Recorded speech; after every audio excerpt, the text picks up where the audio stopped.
కేసుతో నువ్వే మెంబర్షిప్ చేస్తే అన్ని విషయాలు మనం స్పష్టం చేసే ప్రయత్నం చేయండి. మన దృష్టి మళ్లించద్దు. కవితకు బెయిల్ వచ్చిందా, బెయిల్ రాలేదా, మనకేమవుతామన్నా కవితకు బెయిల్ వస్తే బెయిల్ రాకుంటే. బెయిల్ రాగానే వేసింది కాంగ్రెస్ పార్టీ, బీజేపీ బెయిల్ ఇప్పించిందట. సుప్రీంకోర్టు ఈ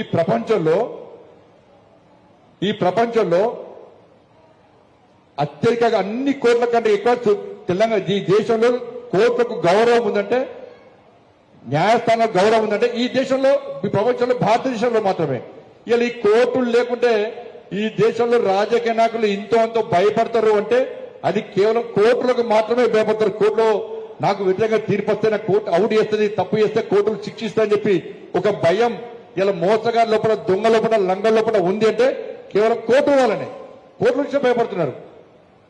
ఏం చేశారు అంటే కోర్టులు ఒక పార్టీ చెప్తే బెయిల్ ఇస్తుందా, ఒక వ్యక్తులు చెప్తే బెయిల్ ఇస్తుందా కోర్టు? అక్కడ న్యాయపరాలు ఆలోచించి అన్ని విషయాలు తెలుసుకున్నాక మాత్రమే న్యాయం చేయడానికి కోర్టులు ప్రయత్నిస్తుంది తప్ప వ్యక్తుల మీద ఆధారపడి వ్యక్తులు ఇచ్చే సూచనలకు, పార్టీలు ఇచ్చే సూచనలకు, ప్రభుత్వాలు ఇచ్చే సూచనలకు కోర్టులు బెయిల్ ఇవ్వనే విషయాన్ని తెలుసుకోవాల్సిన అవసరం ఉంది. కోర్టుల ముందు మాట్లాడము, జాగ్రత్తగా మాట్లాడాలి. నేను మాట్లాడినా, నేను కోర్టు గురించి మాట్లాడలే, బెయిల్ గురించి మాట్లాడలే. కాంగ్రెస్ పార్టీ కవితకు బెయిల్ వచ్చిన వెంటనే కాంగ్రెస్ పార్టీ స్టార్ట్ చేసింది. బీఆర్ఎస్ పార్టీ వాళ్ళు ఫలానా బీజేపీ నాయకులను కలిసింది కాబట్టి బెయిల్ వచ్చిందని కౌంటర్ ఇచ్చిన. కోర్టులు వ్యక్తులు చెప్తే బెయిల్ ఇవ్వవు. వాదోపవాదాలు చూసిన తర్వాతనే కోర్టులు బెయిల్ ఇస్తాయి. కోర్టుల మీద ప్రజలకు గౌరవం కలిగే విధంగా చూడాలి తప్ప అగౌరవం కలిగే విధంగా కోర్టుల విషయాలు భావించవద్దు అని చెప్పి స్పష్టం చేసిన. వాస్తవం నేను ఇప్పటికీ దాన్ని కమిటీ ఉన్నా. నేను కాంగ్రెస్ పార్టీ అభ్యర్థి ఎవరు? కాంగ్రెస్ పార్టీ రాజ్యసభ అభ్యర్థి ఎవరు? అభిషేక్. ఆయన గతంలో మొన్నటి వరకు కూడా నేను చెప్పిన అడ్వకేట్ మార్చుకున్నారు బీఆర్ఎస్. నేను చెప్పిన అడ్వకేట్ మార్చుకున్నారు. నేను ఒకైనా మాట్లాడుతాడు, బండి సంజయ్కి ఏం తెలుసు, నా అడ్వకేట్ ఈయనే, అభిషేక్ సింగ్కి కానే కాదు, అప్పో నీయంతా నీటి నువ్వు నోట్ ఎరిగితే ఊరుకోమని చెప్పి నేను.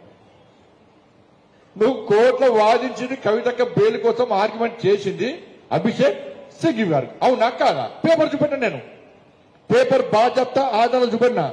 కాంగ్రెస్ పార్టీ రాజ్యసభ అభ్యర్థి కవిత గారి తరఫున బెయిల్ కోసం వాదించిండు చెప్పిన. ఎస్, నేను కమిటీ ఇప్పటికి ఉన్నా, నేను పేపర్ కూడా చూపెట్టినా. మరి ఆయననే కాంగ్రెస్ పార్టీ తెలంగాణ రాష్ట్రం నుంచి రాజ్యసభ అభ్యర్థి ఎందుకు ప్రకటించింది అంటే బీఆర్ఎస్ పార్టీ మద్దతు తెలుపుతుంది కాబట్టి, ఇద్దరి మధ్య ఒప్పందం కుదిరింది కాబట్టి, ఇద్దరి మధ్య చర్చలు జరిగినాయి కాబట్టి, బీఆర్ఎస్ పార్టీ పోటీ చేయొద్దు అంటే బీఆర్ఎస్ పార్టీకి అనుకూలంగా కూడా వ్యవహరించిన వ్యక్తిని రాజ్యసభ అభ్యర్థిగా కాంగ్రెస్ పార్టీ ప్రకటించింది. మరి బీఆర్ఎస్ కు కాంగ్రెస్ కు సంబంధం లేనప్పుడు మరి 38 మంది శాసన సభ్యులైనటువంటి బీఆర్ఎస్ పార్టీ, 38 మంది శాసన సభ్యుల బీఆర్ఎస్ పార్టీ రాజ్యసభ ఎన్నికల్లో ఎందుకు నామినేషన్ వేయలే? ఎవరి కోసం నామినేషన్ వేయలే?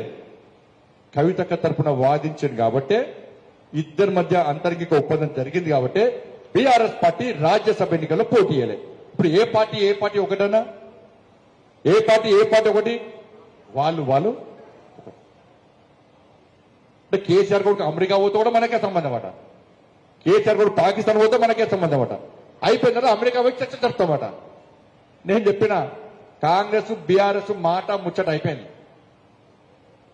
పెళ్లి ముందు మాట ముచ్చట అయితే కదా, మాట ముచ్చట అయిపోయింది. మొన్న బెయిల్ వచ్చినాక పెళ్లి చూపులు కూడా అయిపోయినాయి. ఇప్పుడు అమెరికాలో అప్పగింతలు అవుతాయి. ఇప్పుడు